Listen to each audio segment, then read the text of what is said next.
Hey everybody, welcome back to another episode of Teens No Cap. I'm your host, Charity Chafee. I'm a licensed mental health counselor in the state of Massachusetts, and my entire population is teens. So welcome to the podcast if you're listening.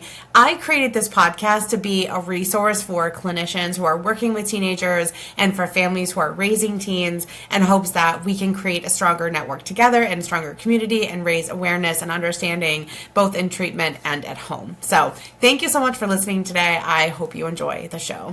So lately I've been answering a lot of questions in terms of like self-harm.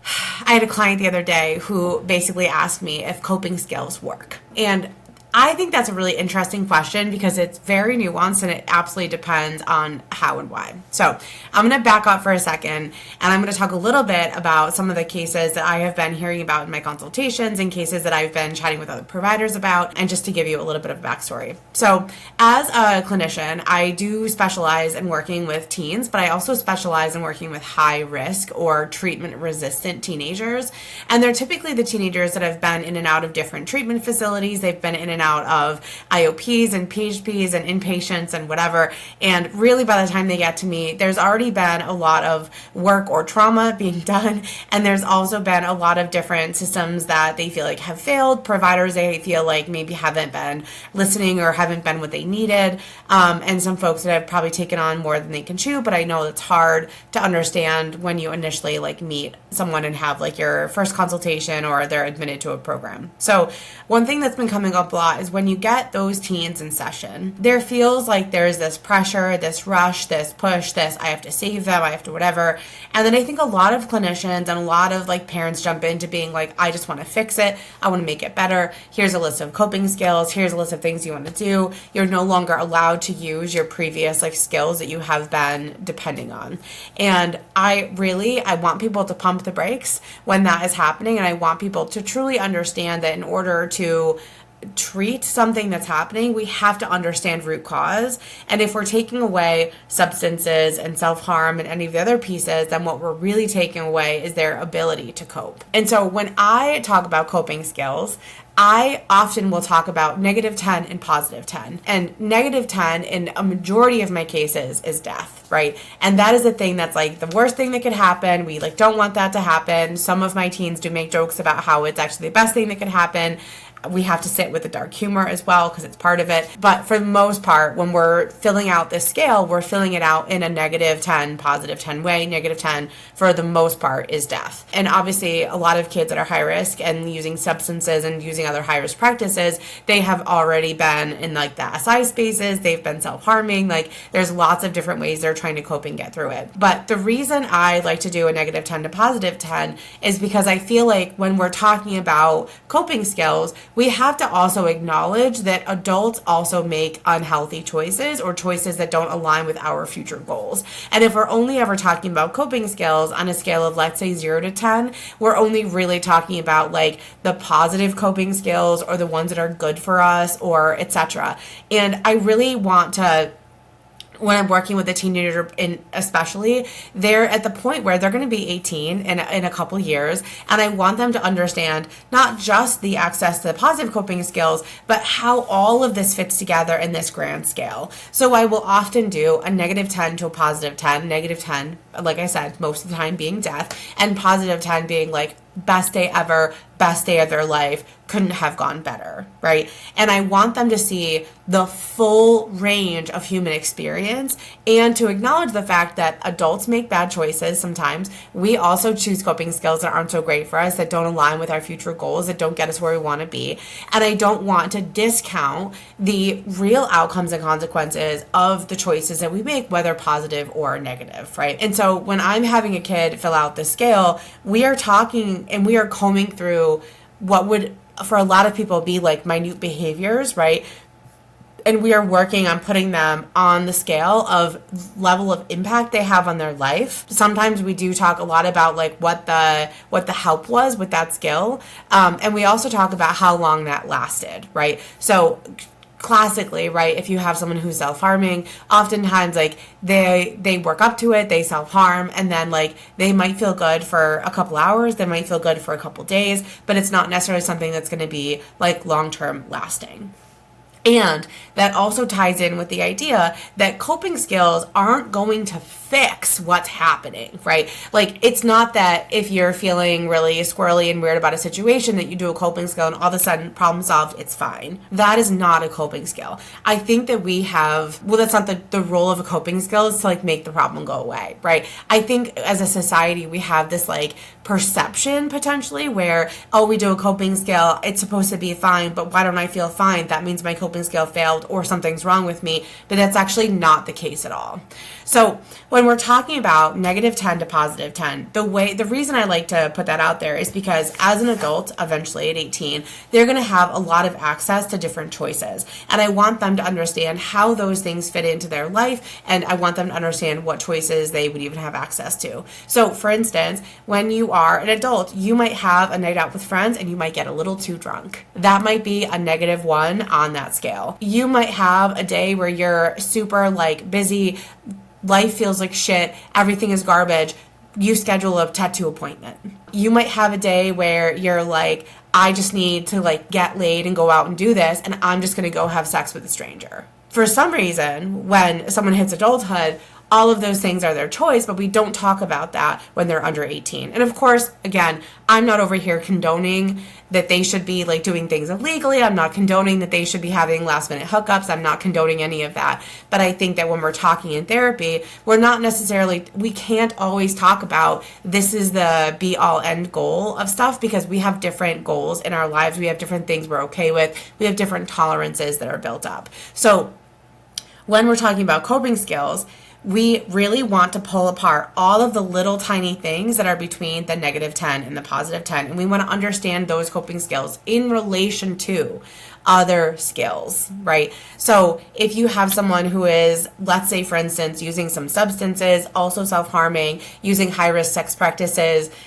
maybe struggling with like binge eating disorder or something else, we literally want to put all of those things on this scale. Right? We want to understand where they're at in their framework, what things they view as positive, what things they view as helpful, how long they're helping. And we just want to dig into all of that, right?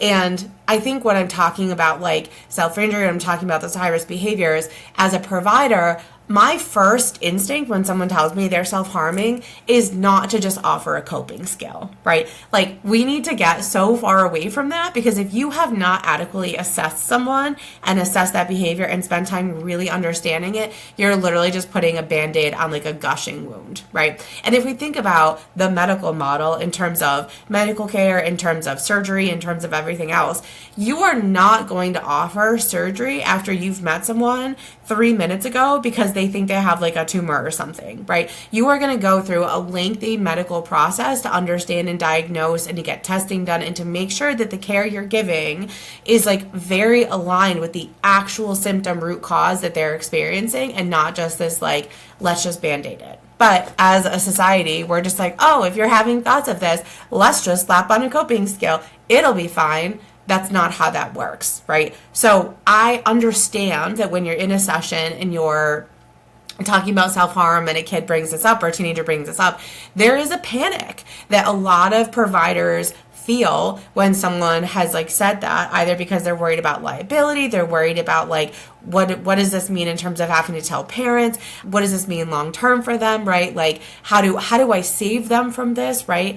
And the answer is that you can't save them from themselves. They have to be willing to do that. You have to be willing to talk about like safety planning and really put it into a working document. A safety plan is not something that you just like write down once on a piece of paper and then like you never look at it again. When you have a high risk client, you want to be updating and adding to that safety plan. The more you get to know the client, the more the client gets to know themselves, and the more the parent's involvement is there. So safety plans, working documents, as with all of the parts of treatment in teenagers, like you should really be updating things and adding to it kind of routinely, because all of that should really be a working document.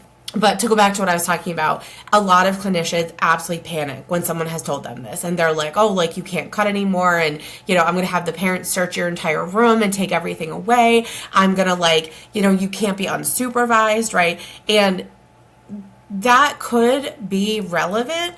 But if you're doing all of that before you've adequately and thoroughly assessed this this skill or this habit or this routine or behavior, you're jumping the gun. So I want to comment really quickly because I had mentioned the whole conversation around like what you do with parents when you have a client who's self-harming. And this is based on a lot of different levels or layers, and I can't necessarily address this in terms of like the entire world. I would really refer you back to your state standards, your licensure standards, and then at the end of the day, if you have malpractice, if you're in private practice, or if your company has a malpractice attorney or an attorney that's kind of like on payroll, I would have those conversations with them about like your duty to disclose, how that kind of interacts with like any state laws. In Massachusetts, the state laws are, I think some of them are very black and white. Some of them are a little bit more nuanced and gray. I also interact routinely with my liability folks and ask them questions like this because I want to make sure that I'm doing things ethically, legally, and on par. And at the same time, we have to also make sure that we're following any licensure standards. And so in terms of the parents, like that is a part. If you have state and awareness of like what your state is or what your country maybe requires for disclosure for self-harm or high-risk behaviors, I'd actually love to know in the comments. But I think that's just the one part I wanted to comment on.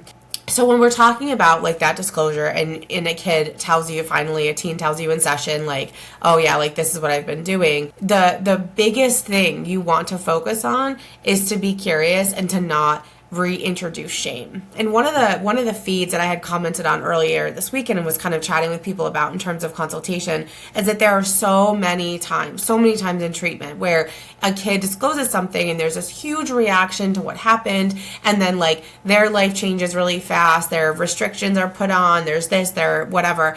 And that's just not the system we want to replicate. We want to be able to sit with them, calm as a cucumber, and just ask the questions and fully understand all of the behaviors. And so like if we're talking about, let's say like diet, right? Like there are thousands of questions that people feel like they can ask in terms of diet and that we would answer for full assessment. Assessing for like harm and other high-risk behaviors is actually like very similar. You just have to get curious. So some general questions that I ask a lot is how often are we like self-harming or engaging that behavior? Are there kind of routines or habits before or after? How long does it usually last? How long do we go between? How many days a week? How far apart are some of these like incidents or like behaviors? And then if we're talking like obviously substance use, I want to know like what they're using, when they're using it, how they're using it, who they're getting it from, what their screening process is. If we're talking like eating disorder behaviors, I want to know like what they're binging, how often they're binging, what they're consuming, what they do immediately before and after, how it makes them feel. If we're talking self-harm behaviors, I want to know like what tools they're using. I want to know where they got said tools from. I want to know their whole length of history in terms of what they have used to self-harm and how that has evolved. I want to know like if they're cutting, burning, scratching. I want to know how many scratches, how deep are they, right? I want to understand for all of my teenagers what their first aid is, right? Do they understand how to take care of their body after they're engaging any of these things? Do they know any of the kind of ways to access different supports and care if they realize like, oh crap, I need help? And I want to understand their kind of general demeanor with it. For some kids, for some teens, that could mean that they're very attached and enmeshed with that coping skill. And I know that from that presentation, it's going to take us a little bit longer to truly understand and learn to separate ourselves and them from that behavior and see it as like something separate.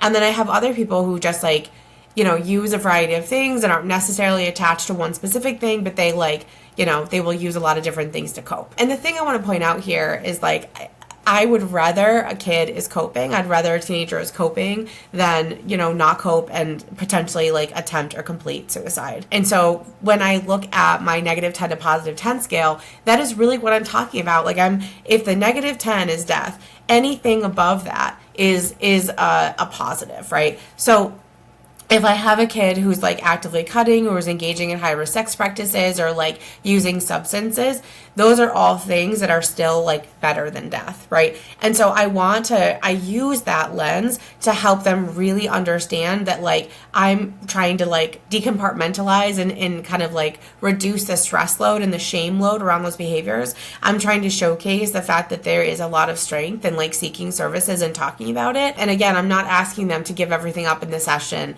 that we are talking about that. Your goal as a clinician, your goal as a parent when they're telling you these things is to just stay super calm, super cool, super curious. And it's asking a lot of like niche questions, asking a lot of things that like might feel weird and random, right? Like talking to a client about how often or how many cuts they're giving themselves when they're cutting can be a very hard conversation, but at the same time, it's information that I want to know. I do feel like there's a difference between people who have 5 to 7 deeper cuts versus 150 paper cuts. Like there's a different behavior there, there's a different intensity there, there's a different need there, and I want to understand that before I'm ever jumping into being like, please use your coping skills. So the second part about this in terms of coping skills is I had back to my client who had asked me if I believe in coping skills.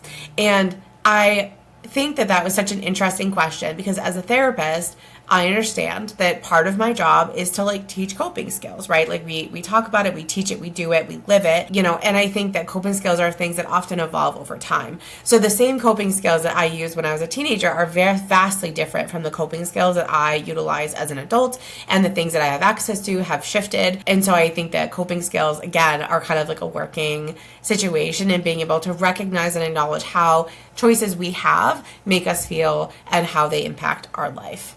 So when I was asked this question, great question, super insightful, and at the same time, I found myself being very nuanced about it because I don't think it was a solid yes, and it's not necessarily a solid no. I think that we have almost misconceptualized coping skills and given it all of this weight of like, oh, just use your coping skills and like you'll be fine. And I will tell you that if you just got into a fight with your boyfriend or your girlfriend or your best friend, going and like taking 5 deep breaths and finding 5, 4, 3, 2, 1 things in the room that like, you can look at or sense is not actually going to make the problem go away, right? When we talk about coping skills, what coping skills really are for is to help reduce the intensity of what's happening. It's to help ground yourself in your physical space. It's to give yourself time between the experience that's happening and any choice you have to make. And there are things that we practice over time. So when we're talking about like CBT coping skills, we're talking about DBT coping skills, a lot of those coping skills, they're not going to work the first time, right? In the same way where if you have been someone who has not been active in the gym and you go to the gym for the first time, you're going to feel it. But it's not going to just magically fix a weight issue, a body esteem issue, any of those things, right? What we're talking about with coping skills is routine practice. So much so that we are essentially building a bridge for that specific skill, that specific like need, right? And we're working on making it so ingrained that it is like a natural thing when someone is feeling stressed, anxious, frustrated, big breakup happens, trauma, a death happens, all the things, right? We want coping skills to be things that they can like actively go to. And so here's my next point about coping skills that's really interesting is that I absolutely understand that there's lots of really healthy coping skills out there. I know DBT talks a lot about that. There's some great ones for CBT. There's great ones for a lot of different modalities depending on where you're focused from. But I think that there is a part of this where we can't forget that natural hobbies that we are into, that natural things that connect us, the natural things that are part of our world can be really healthy, wonderful coping skills that we don't even necessarily talk about as coping skills. So when I was a teenager and I was struggling and I was living my own experience, I was part of a swim team and I swam 4 or 5 days a week, sometimes 6 days a week if I had my like high school practice, right? And that was something for me when I look back on it. I had community, I had friends, I had physical activity, I had all of the things that you really kind of think about in terms of like support, connection, community, resilience, etc., right? So sure, I had coping skills. I could go outside and like take some deep breaths and I could go on walking meditations and I could play with my dog, right? But at the end of the day, the things that our teenagers are actively engaged in are also helping them cope. They're providing spaces and outlets for connection, support, community, all of the things. So I think that coping skills in a momentary lapse when you're needing to use like some regulation strategies or you're wanting to like, touch something cold, like play with a frozen orange, those can be so great and I don't want to discount them. And at the same time, we have to also encourage and count all the other things that people are doing. So if you have a kid who plays an instrument, right, going and playing their guitar for an hour could actually be a really great coping skill. Really, what we're talking about when coping is we're talking about getting through that first initial wave of emotion so that they can access their brain and get their brain back online and think through how they want to manage the situation. So notice, I didn't say anything about how coping skills were magically going to fix the situation, but it is going to offer you time and space to think and process and have that emotional experience so then you can get to that second wave, which is actually thinking through what you want to do about the situation. So I think coping skills at the end of the day can be really helpful, and I also think that the way we view them is very kind of like black and white, right? It's either like this is a good thing or this is not a good thing. But I think part of that is really dependent on the age. Part of that is dependent on the safety features around it. Part of it is dependent on, whether that is like normally part of someone's like risk category. And so when I'm initially working with a teenager and they're coming into treatment, even if they're not actively engaging any of that, I really want to understand what their tolerance for risk is, and I want to understand what keeps them in that bubble. Or if I have a kid who just is like down for anything, DFA, as I was said in a session, if they're DFA, I want to really understand what all of that is like for them. So I want to know if they're having sex with someone in an alleyway. I want to know if they're hooking up with multiple people at like someone's house. I want to know all the substances they've used. I want to know if they've ever experienced like any sort of self-harm. Like I literally want to know all of the nooks and crannies of what that teen has already experienced or potentially engaged in. And I can't stress it enough. In order for me to have access to that part, it's a privilege, right? If a client is sharing that with me, I have to be present, I have to be non-shaming, and I have to be ready and curious to support that, and I have to be able to manage and monitor my own reactions to things. Because if I have a kid who's telling me that they ended up like self-harming last night or they did this like drastic behavior, and if my face is like, they're not going to tell me anything, and they're not going to feel comfortable, and they're going to feel like I cannot manage their thoughts and feelings and emotions that are coming up in that session. And that's the last thing I would want a teen to get in terms of messaging. So when I am working with a teenager, I am often being like, I can handle your shit. I can handle the good and the bad. I can handle all of the choices you've made. Like, I'm here and ready to be part of like whatever journey you need to be a part of in order to access treatment and to make the changes that you want to make for yourself. I also think that when we're talking coping skills and we're talking treatment and in teen therapy and whatever, there's a lot of people, parents and practitioners included, that are like, I just want that behavior to stop. I want that to stop, so you have to stop it. And not to dismiss the parental experience of like the stress and anxiety of like, whatever your teen is choosing to do, but we're then not honoring the teen experience in terms of like the main teen skills that they're actually focused on: independence, autonomy, separation from you, decision making, problem solving, figuring out who they are, finding themselves as someone who is separate from you. So when we think about all of that, parents, I know it's really hard, but we also have to take a step back and we have to let them make choices and we have to let them learn from their choices. We can't wrap our kids in bubble wrap. We cannot protect them from everything. And I think that if we allow for some learning and some growth, I've had a lot of teenagers over the years in treatment who have said things like, I needed to figure out for myself, like what this meant for me or what this skill was or what self-harm was or how that was a part of my life. And it's really beautiful to hear their feedback and their responses as they're graduating therapy because they're like in the clear. They're like actually using all the stuff that we've talked about. Their life is in a really great place. And knowing that they have a great foundation for the future in terms of like how they understand therapy and how they understand treatment.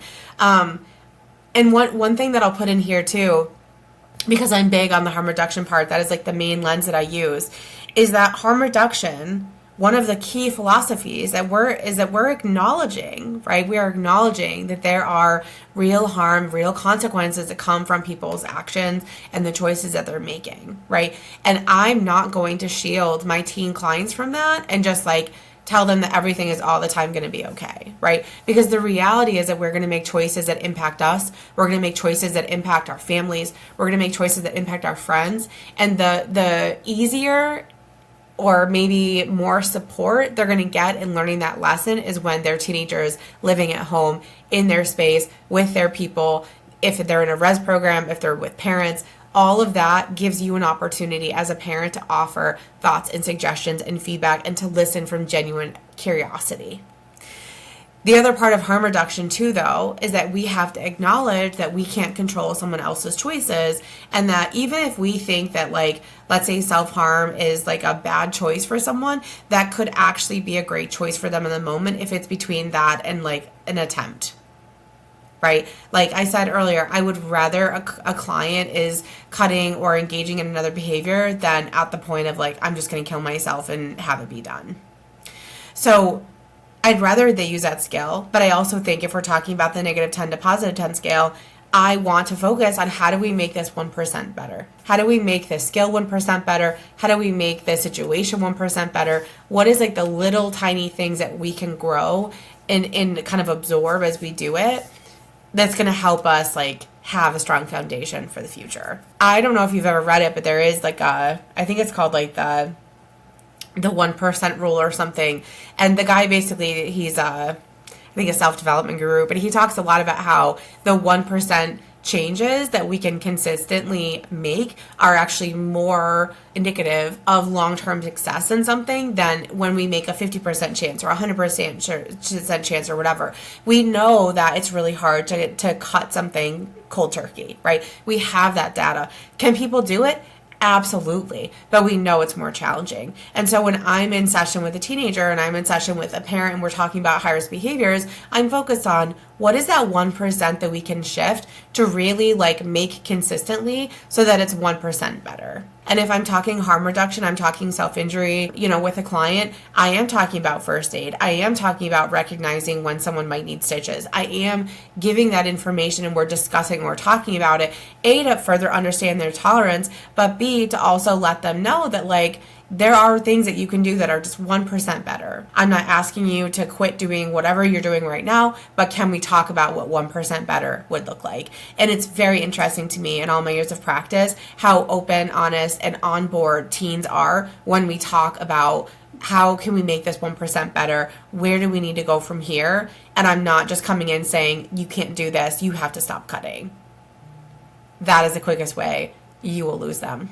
Promise. The last thing I really want to mention and talk about in terms of coping skills is that I think as adults, right, over the age of 18, we absolutely have periods of time in our life, days in our life, whatever, where we maybe make decisions that like aren't great for us. You might have someone who had like a really bad week at work and they hop on a plane to LA or Las Vegas or whatever. They gamble away their whole money. They're like, oh shit, I'm in debt. I'm like, oh this, I'm, whatever. We have adults that will take out credit cards that are $100,000, spend it all, and then be like, I have nothing to show for it. We have as a society, a huge range of how people use different things in their lives. And I think if we're not talking about the fact that some of the behaviors that teenagers choose could be lifelong for them, and how do they kind of proactively, right, work towards making it 1% better, a slightly less harmful situation, less harmful, substance use problem, etc., right? We are going to get into a space where we are accepting the client where they're at and working them just 1% better every time, which is going to feel so much more manageable.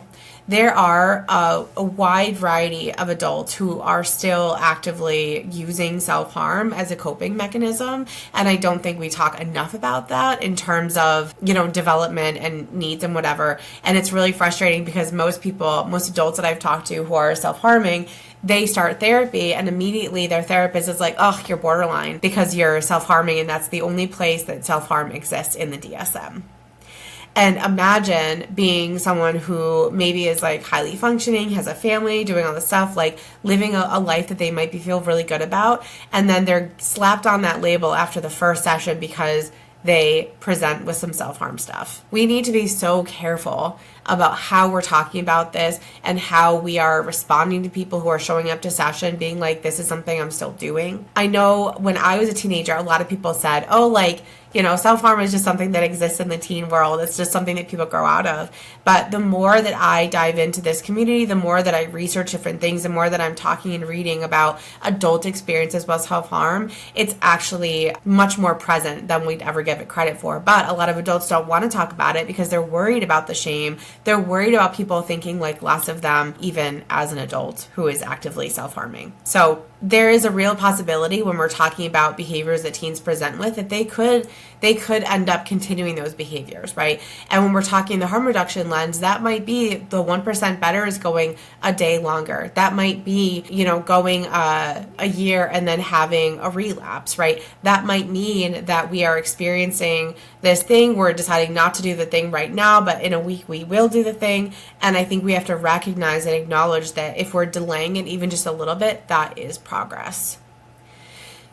The last part I really want to talk about in terms of coping skills and high-risk behaviors is the fact that we often will demonize relapse, but I very wholeheartedly feel like as a human that we learn different things every time we relapse into a behavior, right? We learn a little bit more, until we've learned the lesson we need to learn, or we've learned everything we can from that. And oftentimes I have teens that come in and they're like, I relapsed, I'm not clean anymore, I had to restart my account, whatever language they're using. And we use that as an opportunity to understand what happened. We use that as an opportunity to understand how they're viewing it, because we can't view failure as I'm a terrible person and I'm done and I quit and this is awful and I'm never going to make it. We have to view failure as, that didn't work. What else can I do, right? What do I need to do next time? So in these conversations, we're also working on building resilience. We're working on building a positive self-image, because I think you can be successful and fail at the same time. I don't think that those things need to be, non-exclusive. And I think when we're talking about relapse, it's a really great opportunity to understand someone at a deeper level if they're willing to share that with you.